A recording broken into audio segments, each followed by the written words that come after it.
Hello, everyone. My name is Masashi. I am the Festival and Exhibitions Director at CAAM, the Center for Asian American Media. This is the closing night of CAAMFest Online Heritage at Home. On behalf of the CAAM board, staff, and interns, we want to thank you so much for participating in this virtual experiment. The response has been overwhelming. It's been positive, but we do want to hear back from you. After the festival, you might be receiving a survey from us. So please share your thoughts. No one is sure what the future for public programs will be, but CAAM is committed to continuing to offer virtual programs that showcase the vital and diverse stories of our communities. If you like the festival and want to learn more about CAAM, please consider joining as a CAAM member, or if you're able to, making a donation. To learn anything more about that, please go to caammedia.org. I want to acknowledge our wonderful co-presenter for this program. These are organizations who help us spread the word: Bindlestift Studio and Belay Creative. Thank you both. I feel like you all might have questions for the creative team behind Fruitfly. If so, please type it in the question box underneath the video player. I am thrilled to have the director and star of Fruitfly with us tonight. Please help me give a virtual welcome to former CAAMFest Spotlight honoree, HP Mendoza, and the one and only LA Renegade. Hello. Hello, how are you all doing? Good, how are you? Doing good. Everyone's looking nice. How are you? It's funny because it's weird. We're kind of Zooming. Normally we would be together. HP and I, we've been talking about doing this 10-year anniversary for a while now. So it's different. We're on Zoom, but having you all in the same boxes together, it does feel like CAAMFest. And we've shared so many memories throughout the year. So I'm so happy that our festival is ending with you all. And congratulations on 10 years. I guess my first question is, it's been 10 years. How do you all feel about this film 10 years later? It's really interesting seeing that skyline and referring to Rincon Tower as that fucking dick of a building. But I think one of the we can form a drinking game over this movie. Like take a shot every time you see an establishment that's closed down. Like so much has happened in San Francisco in 10 years. Yeah. Well, it's funny, HP. We were talking, months ago, pre-COVID-19. We talked about what kind of presentation we would want to do. We went back and forth, and one of the big things I think was important to you is to use this as an opportunity to talk about what's in the film about gentrification and how the mission and SF has changed even more in 10 years. And that was kind of the program we were thinking about. And then, of course, with the pandemic hitting us, that kind of shifted things. And for me, I just watched the whole film again, which this is one of those films I can watch over and over. I really love it. Now that I see the film through the kind of lens of the pandemic, it feels different. There's definitely these moments where there's definitely a lot of missing of the community that you're creating in the spaces. Can you talk about this film and how you think maybe this time might change how people see it? I mean, it's hard to not watch anything right now with the lens of COVID, right? Like I'll even watch an episode of Rick and Morty and I'll be like, stay 6 feet apart. But in the case of this, I think it's different because it's also the movie itself was filmed during a state of mourning for San Francisco that was, but it was also talking about how progressive the city is. So it's eventually going to be something new anyway. The movie is really just a story about stories. The movie's a story. It is a story about artists, but it's a story of stories. And San Francisco is a city of stories. And now, post February, we as a world have pivoted. Our story. We don't even know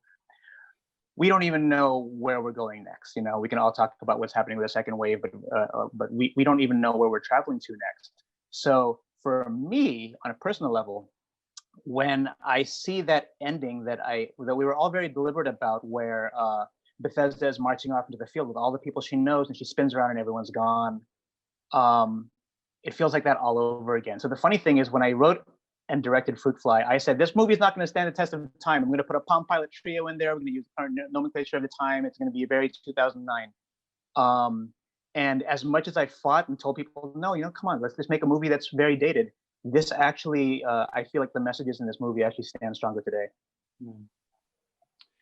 You know, it's interesting. This film is really important to CAAM. Also, our festival, we've played it a few times and our audiences absolutely love it. But I did want to kind of share that this film is actually really important to me too. And I love the film ever since I saw it. But when I first got the job at CAAM, I had to move back to San Francisco and I had nowhere to live. And a lot of this film is shot in HP's house. And HP was one of the only people who offered for me to kind of couch surf at his house for a while. So I remember being just surreal time starting at CAAM and living on the set of Fruit Fly, and it was so weird and wonderful. And ever since that, I've been like having this, like when I watch it, all these warm memories of kind of being in that space. I do have a question for, you know, since I've known HP and LA, you two have worked so well together, you know, from this film, of course, Colma the Musical, Bitter Melon, so many other kind of collaborations. And I'm just curious, what's the secret of you two working together? Such great, when you work together, great things happen. Can you both talk about that? Don't tell them it's a dictatorship, LA. Do not tell them that. Your camera's off, or your mic's on. Are you muted? Me? Yeah. Oh, you know, it's just one of those things. I met HP in 2000, I want to say, through a mutual friend, Christian Cajugal, who you might know as Gaz Howard at San Francisco State. And it was just one of those things. It's like you meet somebody and you just click. And I just knew he was going to be a lifer from then on. And it's just one of those relationships where you always keep in contact and you always are going back and forth on the creative projects that you're doing. And it's just one of those that are just really symbiotic. And I don't know, it's just one of those things that just happens, I think, and not very often, but when it does, it's something special that you really just need to hang on to and hold on to. So. Great. Yeah, and I am a fan of the character of Bethesda, and you know, I love so many things about her. And in many ways, like I think she kind of does capture in many ways kind of SF, and she's open and she's creative and she's so kind and she likes to sing. And I'm curious, HP, on creating the character. Can you talk about that and maybe any other characters you want to kind of think about? And then LA for you, kind of maybe looking back at playing the role, anything that kind of comes to mind. I want to start by saying that I wrote this for LA Renigan. You know, like I knew so much about. I mean, LA Renigan. I got to see LA Renigan work in progress. You were a performance artist at the time. You're still an artist. You're still an actor. But this was very much about you and your dynamic with your family and your dynamics in your at the time immediate surroundings. But also, if you take all the characters, all the main ensemble characters in the movie. And wrap them up into one. It was me. I mean, you know, I think like right before Fruit Fly, I was living in a commune and I was kind of like, you know, broke and lonely and wondering what I was going to do with my life. You know, like so much of this movie so much of the characters in this are me. But I think for LA, I think you're right. Like there's a reason why she kind of stands in for SF is because San Francisco is such a transient city, right? Like, I mean, I'm born and raised here. I'm a native and I'm now 10 years later meeting a lot of natives, right? But at the time, I remember it was like I was a unicorn for being a native, right? Because everybody had moved here for, you know, whatever reason. And so Bethesda actually stood for that. And I love that I was able to kind of transport the artist moving to a big city kind of fame type character, but into San Francisco. And LA can speak a lot more to that. Well, I know there's parts of I did do a show called LA Renigan Work in Progress in College is a one-woman show, and there's clips of that in the film. The clips that you see there are actually from my show back in 2002, I want to say. So it's just really it's a trip for me to watch this. I had so many wonderful memories filming it, just all the people and I really, really enjoyed this version of it and I was singing along at the top of my lungs, dancing around the living room. My family probably looked at me like I was crazy, but I just had so much fun. And I look forward to watching it another 10 years, another 10, and and it reminds me of like the dream. That's like, you know, God, when I was so young back then. And but this represents everything that you wanted to do, go out and find yourself. And her, you know, exploring the city, exploring her sexuality, and just doing what she wanted to do, and just finding her full expression of who she is and who she's trying to be. And it resonates with me now because I'm, you know, even though I'm older, I'm still trying to do that every single day and what I'm doing in my life. So I got a little emotional watching it, and I think that this is going to be a very special film throughout my entire life. So I'm very thankful to have been a part of it. So that's great. So I'm going to start going to some of the questions from audiences. I want to make sure that I don't neglect them. There's a lot of just congratulations, HP, and everyone who worked on this film. There's a lot of praise for it. There's a lot of people who are just fascinated that you made this film in San Francisco. And I see like 4 questions about permits, about shooting on BART and the ambitiousness of it all. Can you talk about the filming of this movie? Well, the filming was textbook guerrilla. You know, it was very guerrilla. This is guerrilla filmmaking. We had a budget of $25,000, and we had to stretch that as much as possible. So many of the people who were actually in the film were members and employees of the Center for Asian American Media. You know, so like that was a plus because they were, you know, we had complete access to them. But so much of the movie was stolen. And for those who don't know what that means, it means we actually just kind of said, hey, that looks a good place to shoot. Let's shoot there, and not tell anybody. Let's not get a permit. So much of the movie was shot in my apartment, you know? So like, I love whenever I tell people, oh, the set of Fruit Fly, I just mean my apartment. Like that bar, I don't know if you guys were following Mangy Asian Man's live tweeting about it, but like that bar was actually my living room, which is the same living room that Bethesda meets everybody in. We were shooting, you know, public transit, the opening musical number. We had to just kind of like Rich Wong and we were just marching through BART trains with a bunch of extras in LA Renegade, just trying to find the right train to shoot that first verse in. And someone actually called security on us. And I remember just thinking like, oh God, we're gonna get shut down. But luckily the day before that, we had shot another verse from public transit, like at, you know, the Muni bus stop where everyone was nodding their heads and reading the newspaper. One of those people actually was a BART employee who says, hey, good job stealing, but if you want to do it the right way, here's my card. I'm like, oh, okay, thanks, I feel caught. She's like, no, don't feel caught. I love your work, but let's do it the right way. Here's my card, let's talk about this. So fast forward to this BART train incident, and BART security stops us, and we're like, no, we have a permit. And he's like, well, let me see it. And I didn't know what to do, so I just pulled out that card. And he was like, okay, no, I just want to make sure, because, you know, post 9/11, you guys could be terrorists. We just want to make sure that, you know, you guys are on, you know, like you guys are totally like legit. I'm like, yep, we're totally legit. But that was just an example of one of many guerrilla moments in the movie. And actually, if you guys do stick around for the after party, I'll be screening some bits of those at the Mission Arcade after party. Wonderful. You know, this is a newer version of the film. HP, you created as a sing-along, right? And I do hope other people can play this version, because I really loved what you did with the text. Seeing the words really added a new layer to the sequences and the scenes. And I'm curious for you, or maybe for LA, since you saw it too, of like, with the lyrics added to it, was there any scenes or any pieces that you feel pop, or maybe you respond to the scene a little differently, seeing the text kind of on the screen?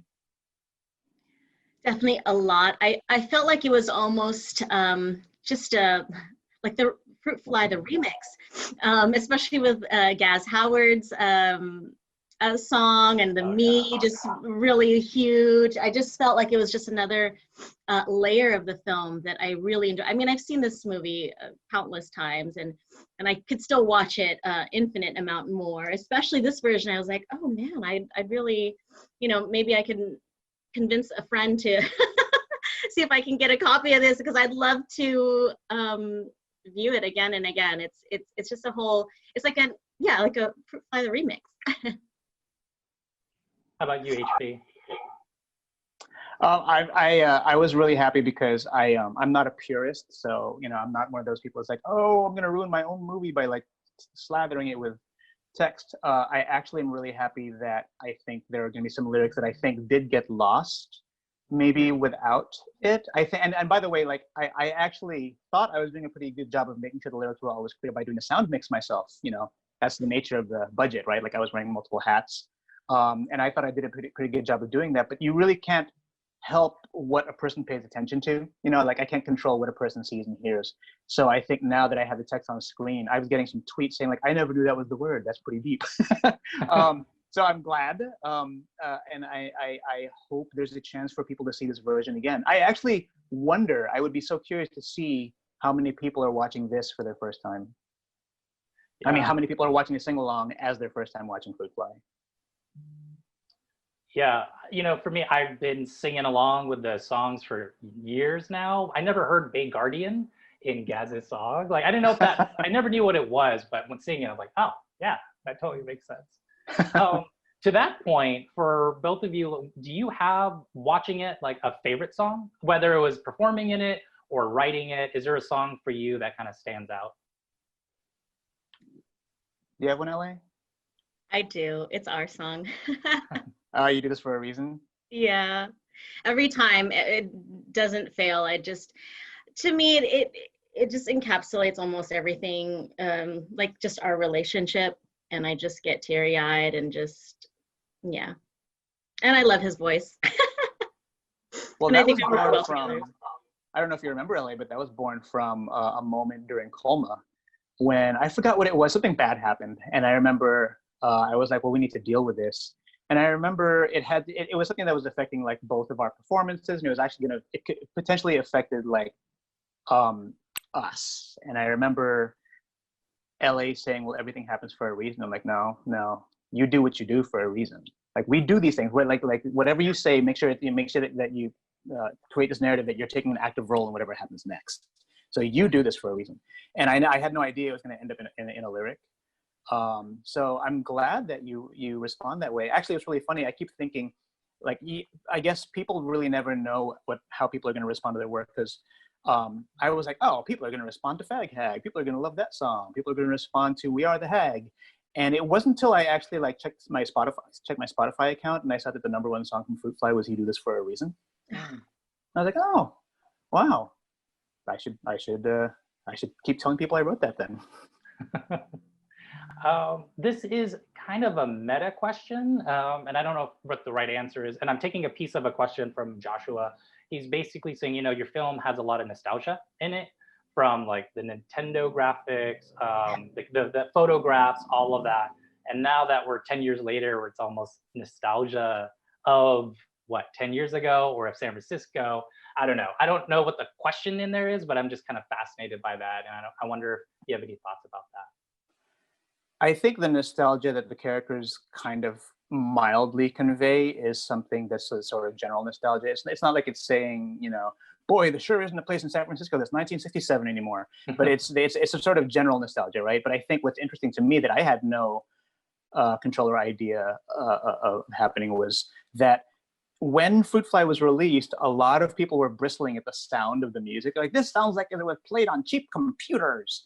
And it's funny now when people like hear the soundtrack, like when they hear it on Spotify or anything, they're like, oh, it's chiptune. Oh, it's retro. It's like super, it's total like video game music, which is funny because I think Fruit Fly came out before the Black Eyed Peas popularized like 8-bit chiptune music. And so all of a sudden it became like this thing. And now I guess 10 years later, we're cool. I'm gonna assume, and I should never assume, but I'm assuming there's right now not a Fruit Fly 2. But my question would be, for HP, for LA, where do you think these characters, these rich characters that you created would be in 2020? Where would they be living? What would their lives be like? Any thoughts that come to mind? LA? I would hope that Bethesda is still just coming more into her own. I don't know if she'd be living in San Francisco still. She would either be in San Francisco, just like digging her feet in, or just somewhere completely different. Either, you know, maybe move into LA or just across, just somewhere else in a whole other country. But I would really hope that she just continues to create and just express herself and just yeah, be 100% yourself. I want to. I really want people to know that this was not planned. What I'm about to say is going to sound like this is going to sound so planned, but it's not. I actually feel like the character of Bethesda 10 years from now, or 10 years from this movie at least, will turn out to be the character played by Ye Ming Chen in I Will Make You Mine. Oh. I don't know if you guys saw the opening night film, but Ye Ming Chen's performance in that just like really blew me away. I was really moved, and I thought to myself that this movie really captures the plight of an artist who's kind of moving into a section where she starts saying, "I'm getting too old for this," which she literally says in the movie. But and I remember thinking to myself, I love movies like this that actually kind of go into the pathos of like beyond the quirk, right? And I would like to think that as much as people think that Fruit Fly is a super quirky, low budget movie, that there's still some truth to what happens to all the characters in the movie. So yeah, I would say in 10 years, it becomes a Lin Chen film. So for people, I think you have a lot of fans and people who are watching who know you too. But for people who don't, this was 10 years ago. Can you talk about kind of what you have done since, what you're working on now, new projects that might be, or new passions projects that you have that you're working on? I almost feel like really Bethesda, because the things that I'm passionate about right now is writing stories about my family. Still exploring that, but in different veins of just like my mom and my aunt's journeys here, and also digging deeper into family life in terms of coming from a multiracial family. And HP and I talk about this a lot, not necessarily blood related family, but the family that you create, the family that you choose, or that feels the most familial to you. And yeah, so I have Black cousins and Filipino cousins, Mexican cousins, and we're all just a big melting pot. And I think it'd be interesting. With Crazy Rich Asians, everyone was like, "Oh yes, it's time for the Asian American stories, and this is really successful." But also, what about the multiracial families? And I think it's great to see the different dynamics between the cultures too. So I'm currently working on that. So great answer. And this is reminding me that once you're done with a movie, you're not really done with it, you know.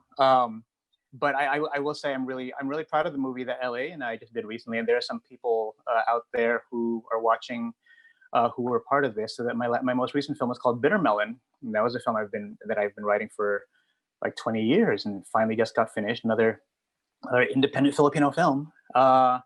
And I have a few projects lined up. Can't really say what they are just yet. But yeah, just keep an eye out. I don't know how you would do that. I guess you could follow me on social media. You have a very fun social media. So if anything, people should follow you because you do a lot of really great stuff. Oh, well, then in that case, HP Mendoza. Yes. At HP Mendoza.